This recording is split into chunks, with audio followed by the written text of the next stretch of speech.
دوسری جانب ایرانی وزارت خارجہ کا کہنا ہے کہ وہ جنگ بندی کے لیے پاکستان کی کوششوں کو سراہتے ہیں۔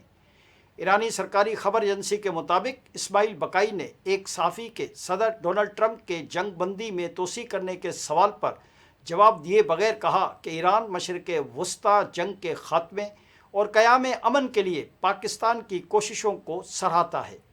اسماعیل بقائی نے اس بات پر زور دیا کہ ایران کے قومی مفادات اور سلامتی کے تحفظ کے لیے ضروری اقدامات کر رہے ہیں۔ یاد رہے کہ امریکہ کی طرف سے یہ بات سامنے آ رہی ہے کہ جمعے کو اسلام آباد میں ملاقات کے ہونے کا امکان ہے۔ اس سلسلے میں یہ بھی امکان ظاہر کیا جا رہا ہے کہ صورتحال کے پیش نظر امریکہ آبنائے ہرمز کی ناکہ بندی ختم کر سکتا ہے۔ واضح رہے کہ ایران کا مذاکرات میں شامل ہونے کی سب سے بڑی شرط یہی ہے کہ امریکہ آبنائے ہرمز کی ناکہ بندی ختم کرے۔ آبنائے ہرمز کے حوالے سے یہ بھی اہم خبر ہے کہ امریکی محکمہ دفاع پینٹاگون کے مطابق آبنائے ہرمز سے سمندری بارودی سرنگیں صاف کرنے میں تقریباً 6 ماہ لگ سکتے ہیں۔